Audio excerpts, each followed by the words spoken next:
Здраво на сите, денес се наоѓаме во Крагуевац, го избравме овај град поради својата работничка, синдикална и антифашистичка традиција на отпор. Јас сум Джейлан Велију, тука ќе разговараме со другарите Олга и Ненад. Здраво, другари. Здраво. Добродојдовте во Гласни идеи и ние во Крагуевац. Прво би сакала да почнам со прашањето каква е состојбата на работничката класа тука и општо синдикалното организирање. Ненад.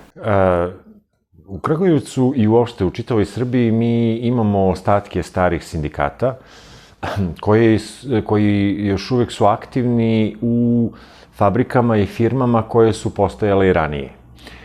Tako da, na primjer, u fabrici Zastava oružje, koja je najvećim delom u državnom vlasništvu, ne potpuno, ali najvećim delom da, tu istovremeno radi i najveći sindikat.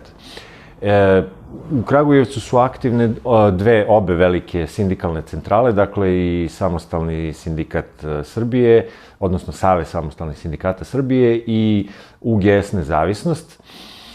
Međutim, oni su, opet kažem, grupisani uglavnom u tim firmama i fabrikama koje su postojale i ranije i u kojima su ranije postojali sindikati.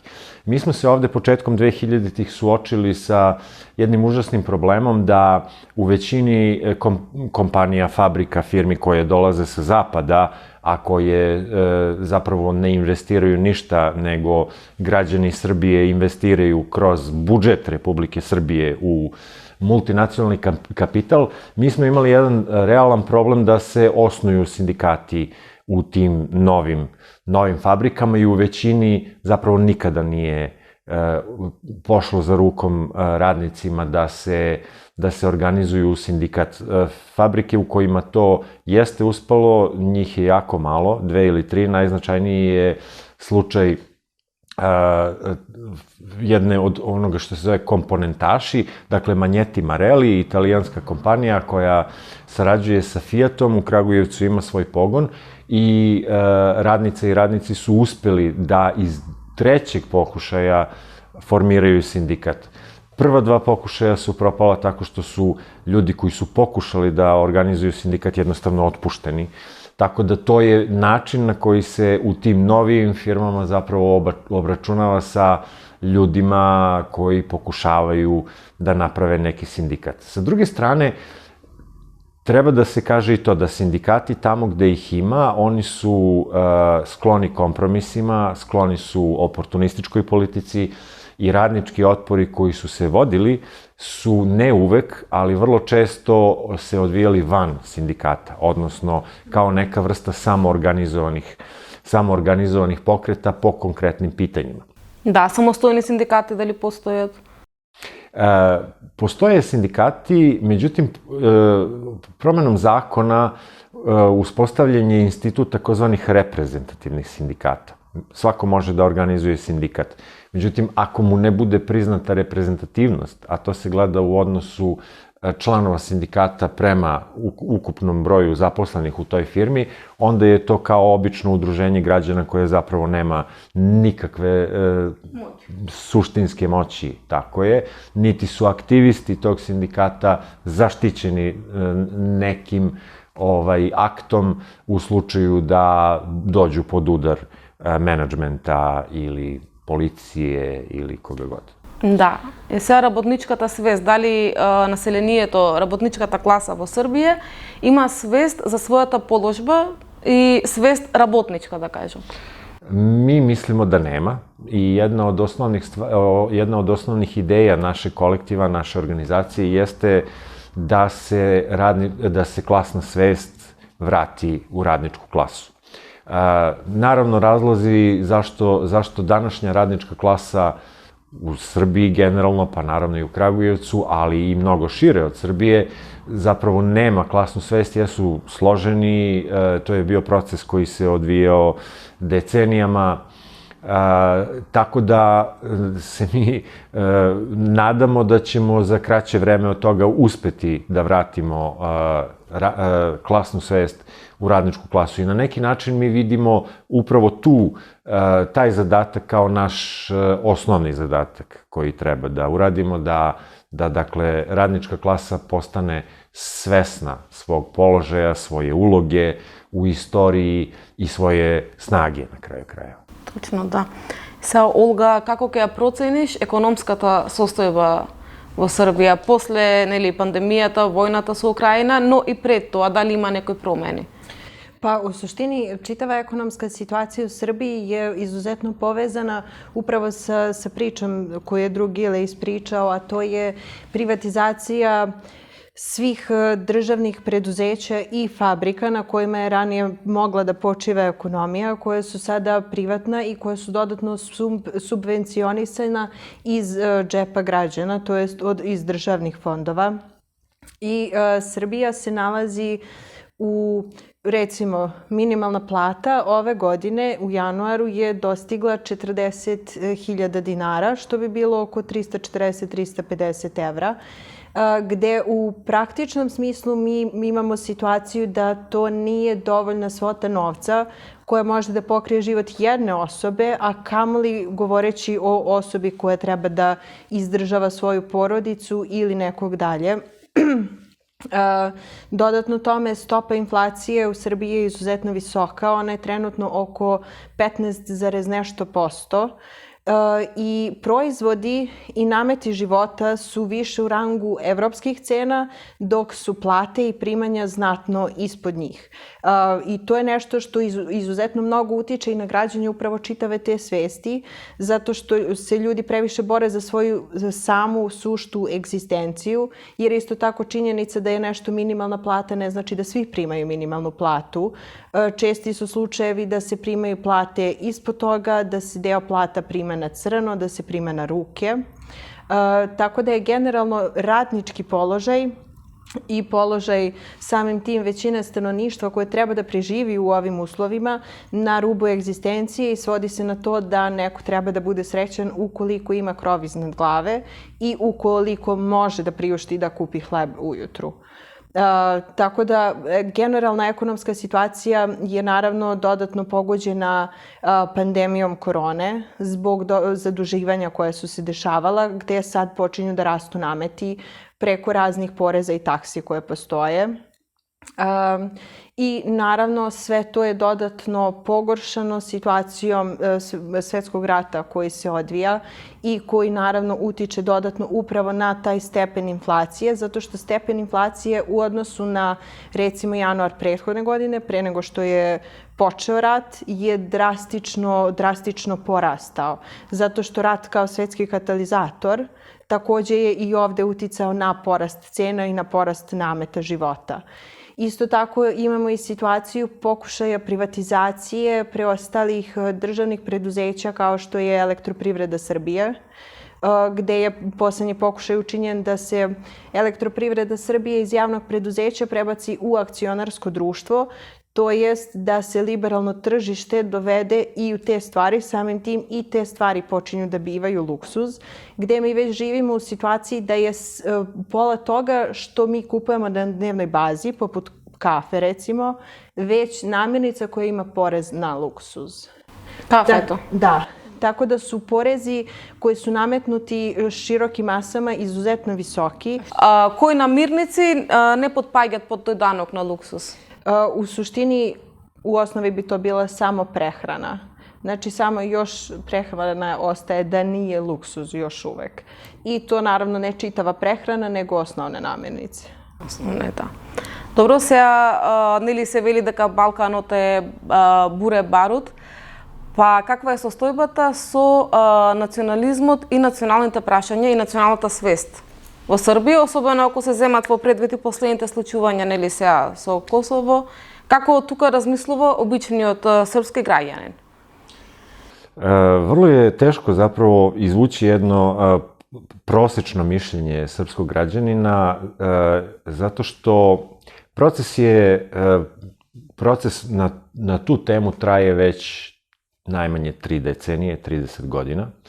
Prošao je svoje razne faze. Srbija je od svih bivših jugoslovenskih republika imala najduže ratno iskustvo, iako je formalno ratovala samo 99. sa NATO paktom, ali i od početka raspada Jugoslavije su ljudi iz Srbije mobilisani za učešće u ratovima u Hrvatskoj, u Bosni i Hercegovini, na Kosovu i tako dalje.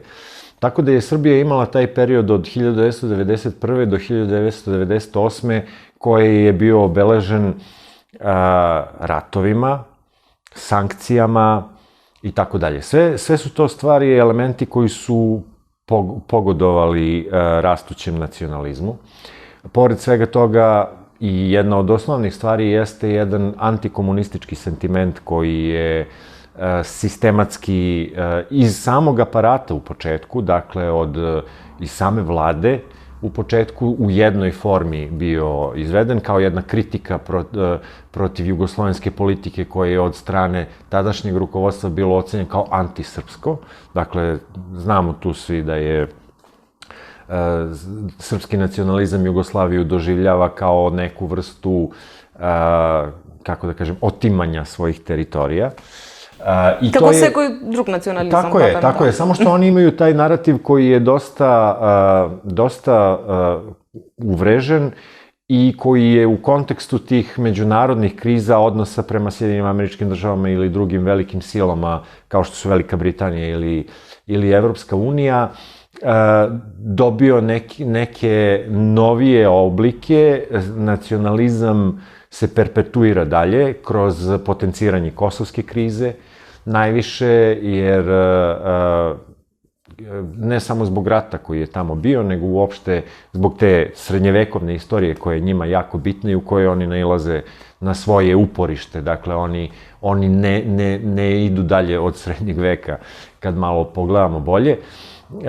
Tako da celokupna ova kriza koja se dešava, koja se medijski užasno potencira, baš ta kosovska kriza, koja izgleda kao jedan beskonačni, jedan krug koji savršeno odgovara i srpskim i albanskim nacionalistima, da se stalno generiše sukob, da se stalno vrše neke nacionalne homogenizacije, što onda omogućava sprečavanje i razvijanje daljih eventualnih klasnih borbi i postavljanje socijalnih i ekonomskih pitanja. Sметаш ли дека национализмот се користи како алатка против класната свест? Kao i uvek.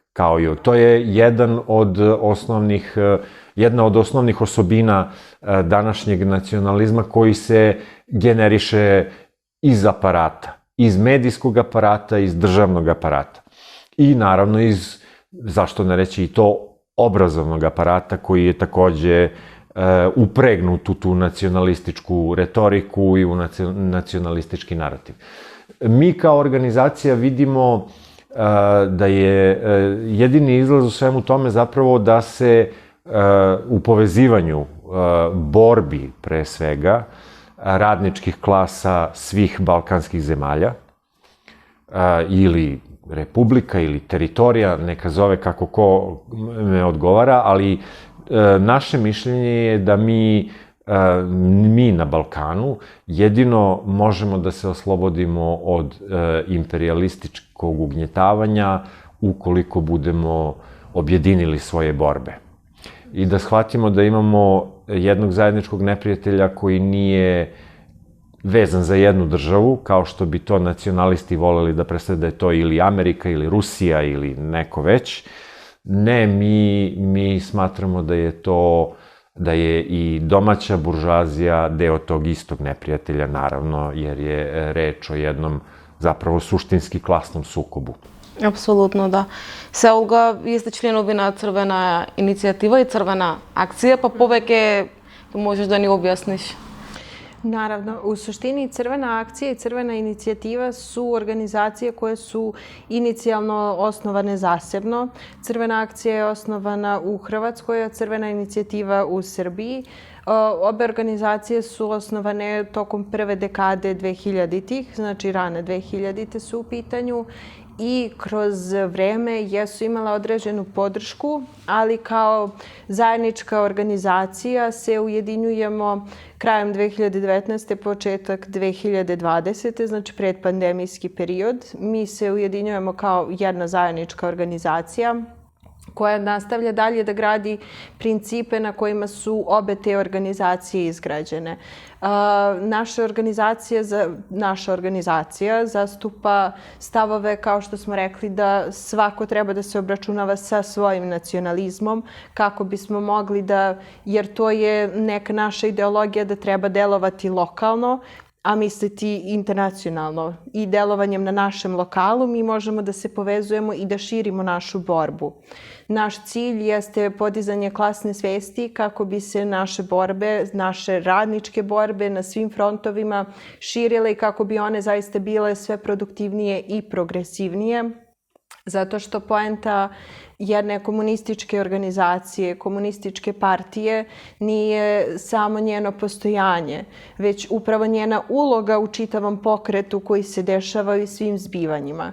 U skladu sa tim, mi na našim lokalima delujemo na svim pitanjima koje se tiču socijalnog i radničkog karaktera. Isto tako smo uključeni u ekološke pokrete koji su vrlo često antiimperialističkog karaktera zbog prosto specifičnosti regije gde imamo dosta imperialističkih tendencija da eksploatišu ovaj deo zemlje kao svoj feud za građenje rudnika i za narušavanje generalnih uslova života zapravo. Eksploatacija na životната sredina. Da, koje ume da budu izuzetno brutalnih razmera. I isto tako delujemo kao klasni feministi i feministkinje zbog toga što smatramo da kao jedna organizacija trebamo da pokrivamo sve osnove i da gradimo novog čoveka koji će moći da nosi sutrašnjicu. Apsolutno. Da li ste imali fizički zajednički akcije со Crvena inicijativa i Crvena akcija? Fizički nismo zbog prosto karaktera koji nije još uvek bio potreban, zato što borbe koje postoje trenutno u Hrvatskoj i u Srbiji se donekle razlikuju i to je uslovljeno naravno širim geopolitičkim pitanjima zbog toga što je Hrvatska u okviru Evropske unije i nameti i načini na kojima se kapitalizam razvija od 90-ih nadalje imaju donekle svoje specifičnosti zbog kojih je radnička klasa u svom momentumu, isto kao što situacija u Srbiji se razvijala na sebi svojstveniji način. Bitno je istaći da ti načini nisu toliko različiti, ali je činjenica da u datom trenutku nisu iste borbe u pitanju. Recimo, u trenutku može u Srbiji biti mnogo, kao što je trenutna situacija, mnogo razvijeni grassroot pokret po pitanju ekoloških stvari, dok se u Hrvatskoj te stvari više generišu na nekim feminističkim pitanjima, na radničkim pitanjima, radnika čistoća, radnika određenih firmi koje su ostale da se privatizuju и тако далje. Да, мислам те прашувам од аспект на како граѓаните реагираат кога слушнат дека една иста организација действува и во Хрватска и во Србија поради национализмот, нели што разговаравме. Дали им е чудно тоа? Verujem da jeste i mislim da je ovo prvi tip ujedinjavanja koji je prešao tu crvenu granicu koja je nacrtana 90-ih. Ali naše postavke upravo zbog tih specifičnosti koje postoje jesu da mi moramo skupa da delujemo, ali svako treba da deluje prvenstveno na svom lokalu, zato što je svako na svom lokalu upoznatiji sa sredinom i zbivanjima koja tu postoje. Апсолутно, да. Сега би сакала да ве прашам нешто ова заедничко прашање за двајцата, за перспективи. Кои се според вас перспективите на Балканот, на работничката класа тука? U suštini, Balkan čitav, kao što smo i do sad provlačili, je izuzetno razjedinjen upravo tim nabujalim nacionalnim tenzijama koje su upumpane, i to je bitno istaći, upumpane su s polja, koje nisu nešto što prirodno postoji ovde. I nasuprot tome mi i zastupamo tu potrebu ujedinjavanja i građenja nečeg zajedničkog što će biti vid otpora. Zbog toga što svaka država na Balkanu ima svoj specifičan način razvoja post određenog trenutka. Ali sa druge strane, čitav Balkan je jedna kapitalistička periferija koja je tu za izgradnju imperijalnih interesa većih sila.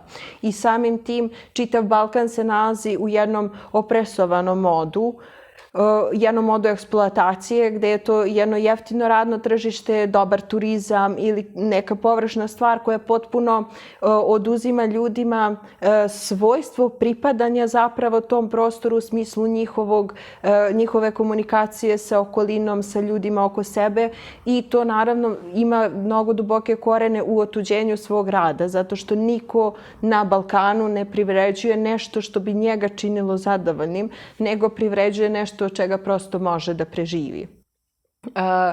Mi kao komunistička organizacija se trudimo da gradimo i internacionalne veze zato što to što nacionalne države zacrtavaju svoje granice nije nešto čime mi treba da se bavimo kao vid podržavanja, baš naprotiv. I u tom duhu mi se trudimo da se povežemo sa komunističkim organizacijama širom Balkana, naravno i van toga, ali Balkan ima svoj zajednički mentalitet i zajednički trenutni klasni položaj na svetskom geopolitičkom planu i to jedinstvo radničke klase Balkana bi bio najprirodniji korak kada bi zaista uspela da se dovoljno probudi klasna svest i da se ta neka izgradnja koja treba da postoji, koja postoji u mnogim društvima danas, kada dođe do svog cvetanja. Apsolutno. Pa evo, mi smo i u nekim našim novijim materijalima, i to volimo da potenciramo stalno, sebe, kako da kažem, odredili kao sledbenike ideje koja je rođena u 19. veku ovde na ovim prostorima. Baš danas smo pominjali Svetozara Markovića, jednog od očeva naše socijalističke misli, i on je jedan od prvih zagovornika ideje Balkanske federacije. Mi se slažemo sa tim, kao što smo i malo pregovorili, mislimo da jedino objedinjene borbe svih balkanskih naroda, odnosno ne naroda toliko koliko, znači objedinjene borbe radničke klase svih zemalja, može da dovede do emancipacije, pre svega od nacionalističke, ne samo mržnje, nego pre svega od te nacionalističke pozicije koja onda sprečava promenu položaja unutar društva bilo koga od eksploatisanih slojeva ili izrabljenih slojeva. Tako da, ponovo kažem, jedna od naših ključnih stvari u razvoju klasne svesti, u razvoju klasne borbe u 21. veku jeste zapravo prevazilaženje zidova mržnje i nacionalizma. I mislimo da svaka progresivna snaga koja je aktivna na Balkanu treba tome da da svoj doprinos. Дали мислите дека решението за Балканот поминува низ Балканска федерација социјалистичка? Tako je, to jeste naš krajnji, jedan od strateških ciljeva. Naravno, pre nego što socijalizam zavlada čitavim svetom, možemo da počnemo od Balkana. Апсолутно. Другари, ви благодарам за разговорот. Почитувани гледачи, борбата на работничката класа е интернационална. За повеќе емисии следете на YouTube каналот Глас на идеи.